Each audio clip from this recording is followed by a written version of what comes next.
Welcome back Pokefans to the Pokemon Astra Adventures 2 playthrough. If you haven't already, then go back and watch the first episode where we took on our first gym leader and got our starter Pokemon. So today we should be taking on the second gym leader, who is Brock. He's got a level cap set at 17 because we'll be playing it as a Nuzlocke where the level cap will be whatever the next gym leader's ace Pokemon is. This makes it more challenging, otherwise we could just level up and make it easy. So to start off with, we've gone straight into a double battle after exiting Viridian Forest, which is against these two Nidorans, which, as you can see, it's not really too much trouble. Even Wendy, who's only level 9, has done a bit of damage here, to be fair. But we end up switching in Bob, just so we don't lose Wendy.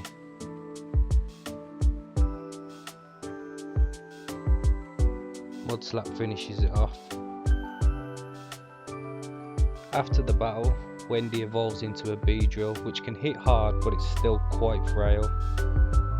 But it's still a big addition to the team because it can also Mega Evolve, which I think we can do later on in the game. After that, we arrive at Pewter City and we head into the Pokemon Center where we heal up.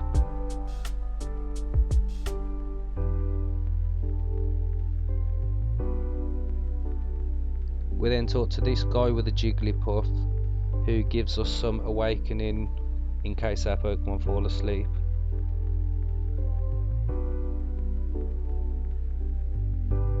We then go and deposit our Alolan Raticate because it's something we're not really going to be using. I'm not really wanting to use gift Pokemon in the game. Then we head outside the Pokemon Center and talk to this guy right next to the Pokemon Center, who suggests fishing for a water type because it'll be effective against the gym leader. So we thought, why not?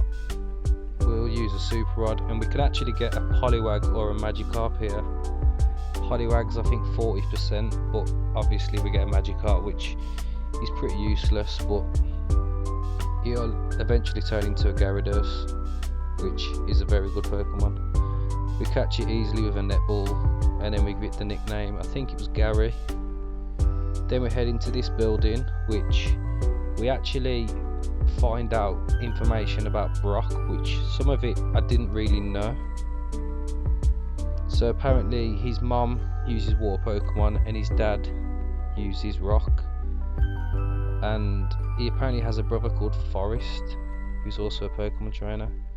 This guy here with the Pikachu finds out that electric moves don't actually hit ground types, so yeah, Ash is a cheat. This woman gives us the metronome, which is a useful item if you use the same move in succession, as it increases in damage. We then head into the museum and see what looks like a class on a field trip, but we're not interested in that, so we head to the scientist at the back. We get a fossil, which he wants us to take to the fossil restoration lab. It's actually Old Amber, which, in case you didn't know, gives you Aerodactyl, who is probably the best fossil Pokemon. We then head into this building, talk to an NPC who wants to trade a Pikachu for a Paras, which is a shame because we haven't caught one. And I don't think I've ever actually used a Parasect. So now in this game you can head to Route 3 before taking on the gym, which you can't normally do in like the original Kanto games or Fire Red, Leaf Green. So yeah, we take on these trainers. They're nothing really hard. Wendy absolutely bodies this Rattata. Doesn't even get off a single hit.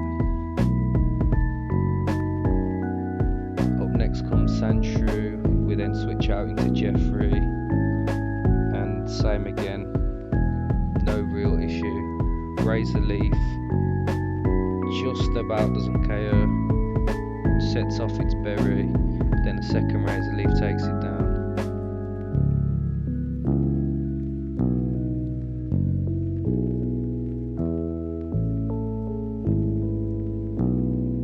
Then we got a Bug Catcher with a Metapod, which is not going to be any problem for Wendy, which is obviously the superior bug Pokemon.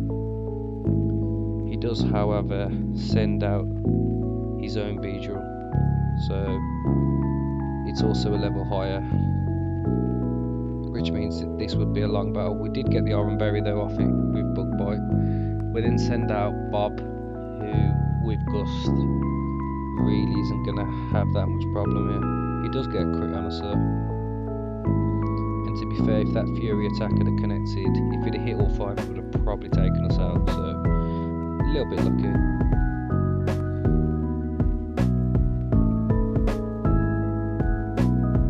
Up next we've got a woman with baby Pokemon, which I think is a little bit unfair, using a fully evolved Pokemon to slap all these baby Pokemon around, but it is what it is. Igglybuff goes down to Poison Stings. And then up next comes Pichu, where a Bug Bite just straight up KOs. After that we get 2 Super Potions, and then we can actually get a new encounter here, and I end up contemplating and going for the Ekans, because I think Arbok's a bit of an underrated Pokemon, to be fair. It does resist all of our attacks, so it's a little bit of a dawdle to weaken it down, but once we've weakened it down it only takes 1 Pokeball.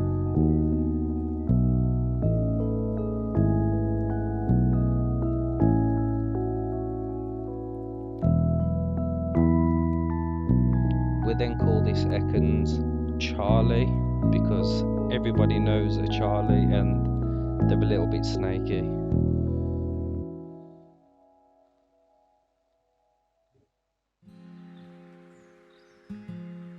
After that though, Bob finally evolves into a Pidgeotto, which again is a good addition to the team.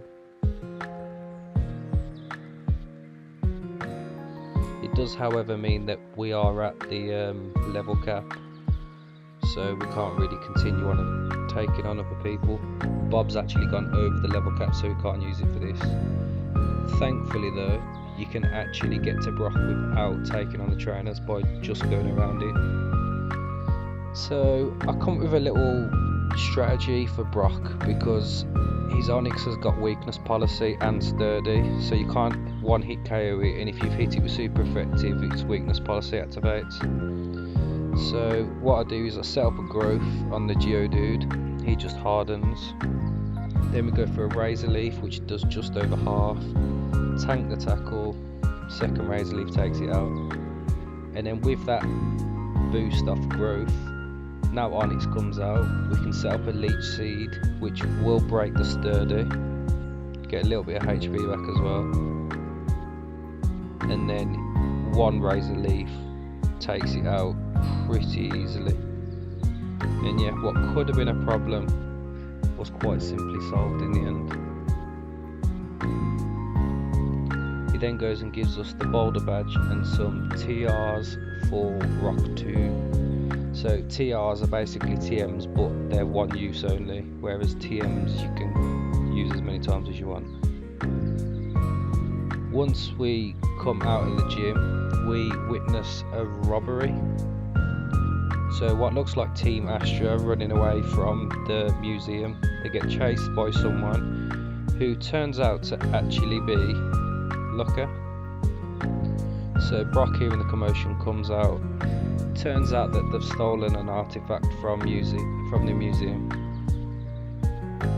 and we're going to be sent to track them down. I mean, in what world do you send a kid after some burglars when you got 2 adults here? But yeah, Brock and Looker just head back to the museum and send us on our way.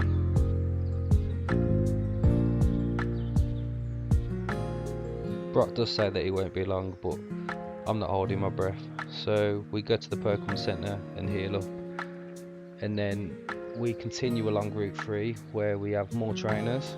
So first up is this last Robin with Jigglypuff. Jeffrey handles it quite well. Thankfully it doesn't get put to sleep, which Jigglypuff are quite well known for. And then up next we've got Pokemon Ranger Joshua, and we decide to send Charlie out first to try and get some XP. Turns out to be a bad move because Diglett's got Arena Trap, and with Diglett no magnitude, this isn't going to last very long. So yeah, Bulldoze takes it down, and we've lost our newest team member. Such a shame. Jeffrey comes out though and gets the revenge. Takes the magnitude quite well, and then Razor Leaf finishes it off.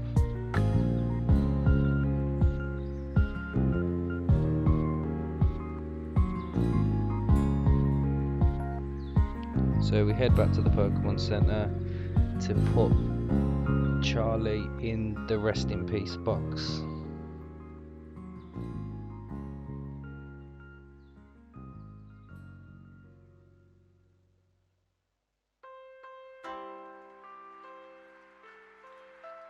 As you can see, we've also lost Mankey in the first episode. We actually find an Astra Grunt outside this cave. He only has the one Pokemon there, which is a Spearow, which quite easily taken care of. However, Fury Attack does do quite a lot to Susan, so we have to switch out into the bigger bird.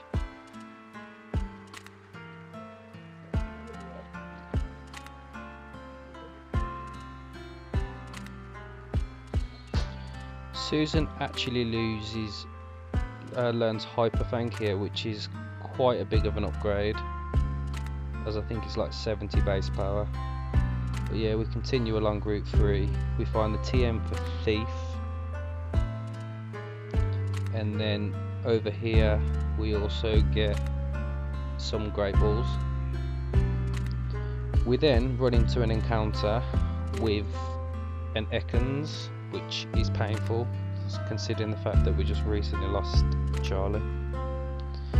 We then speak to a Brock fanboy who really wants to be just like him, but we just beat him, so oh well. We can't go through Mount Moon because this police officer is stopping us from going there, so we head into the Pokemon Center to heal up.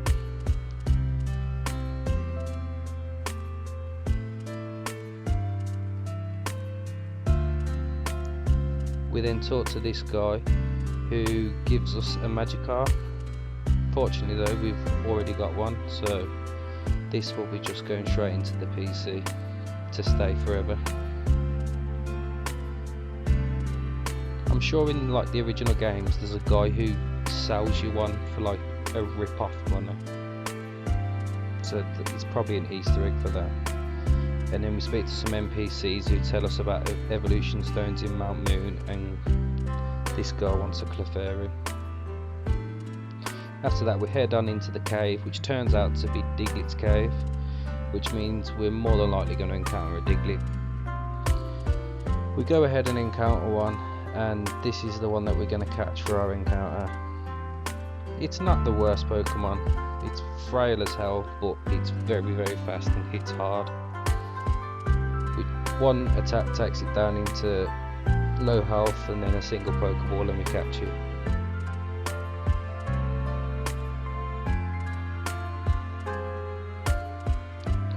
We then go ahead and call Diglett Dorothy because it's a basic name and it fits in with the others. It then drops a Persian Berry and some more EXP candies. So then we continue through Diglett Cave and we run into quite a few Astra Grunts. So the first one leads off with a Smoochum. Susan takes this out in one hit with Bite. Up next comes a Spearow. We go for a Bite, and as previously, Fury Attack does a lot. We actually took a risk here going for Bite again, but thankfully we got the flinch, otherwise we would have probably lost Susan. The next one has a Krabby, so we switch out into Jeffrey. Jeffrey tanks the Bubble Beam, and then we reply with a Razor Leaf, which he just about lives, and then we go for a Sludge to finish it off.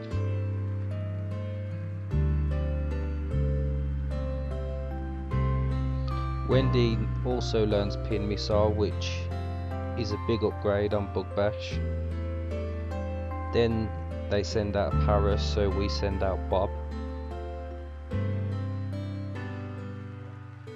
Bob goes for a wing attack, which cuts the mushroom up, and we've taken out that grunt. The next one has an absolutely useless Magikarp, however it does have tackle, but it really doesn't do anything. Susan replies with Hyper Fang, doing 3/4 of damage. Oran Berry just takes it over half, but then Hyper Fang finishes it off.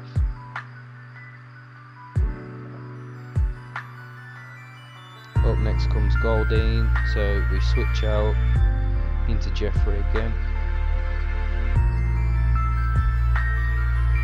Jeffrey takes a Horn attack, which doesn't do much at all. We then hit it with a Razor Leaf, and it takes it out in one hit. Dorothy learns Magnitude, which is a big upgrade on Mudsling, which is only 40 base damage, but it's a very tricky move. We also get the TM for Mudslap. Magnitude can either be 5 or 10, so it's not the best. We then head out onto Route 2 where we get some Paralysed Heals and there's some more Astra Grunts. So we go and take on this one. He actually leads off with a Magby, which is annoying because it's got Flame Body. Feint Attack does a decent amount. Hyper Fang takes it down into the red. Clear Smog doesn't do much, but then the Bite to finish it off triggers Flame Body, so now we're burnt. This means that we got to switch out and we go into the bigger bird, Bob, who comes in and handles its child. Takes a Twister, replies with a wing attack, takes it down into the red, and then a quick attack finishes it off.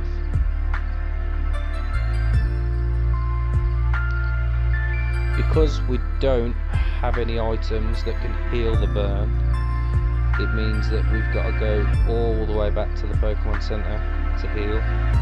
Fortunately, you can just jump this ledge and then you're right outside Pewter City. However, we've got to go all the way back through that cave again. We then run into 2 grunts who we have to take on in double battle at the same time. They've got a Vulpix and a Voltorb, which is a little tricky because they're super effective against our 2 strongest Pokemon. So I'll go for a Towel Whip with Susan, and then we switch out Wendy, going into Jeffrey.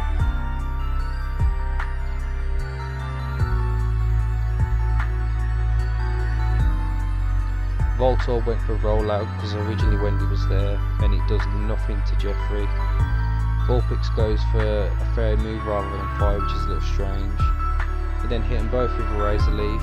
Voltorb's Berry pops, hits us with a rollout, and then Vulpix gets taken out by a Hyper Fang.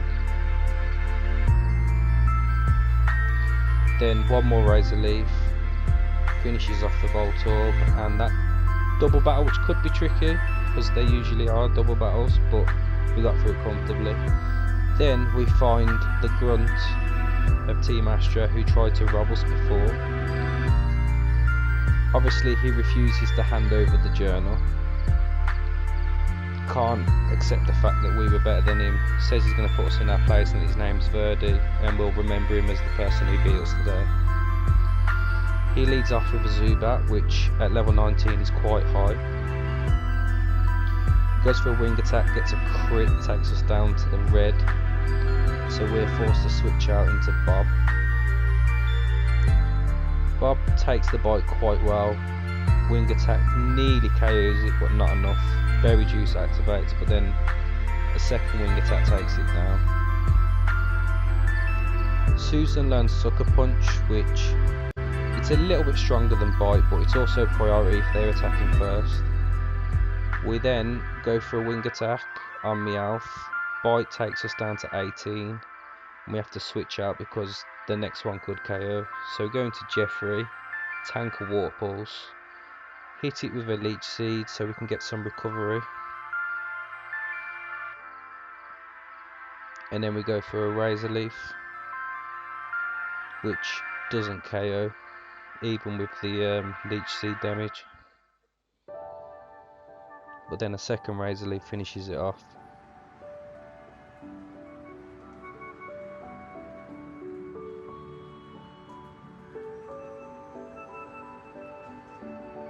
Dorothy then learns Bulldoze, which is a lot better than Magnitude because you kind of know what damage you're getting. After the battle, Verdi can't get over the fact that he's lost to us again. He gives us back the stolen journal. He then asks us to keep it a secret, that he's a loser. He then disappears before the cops turn up. Obviously, Looker does what Looker does best and turns up after the bad guys disappeared. We then hand him over the stolen journal and he notices that there's a page or two missing. So he decides that he'll check in with the owners to find out what it is. And that is where we will leave the episode of this playthrough. So don't forget to like or comment or subscribe for the next part of the playthrough, and peace out.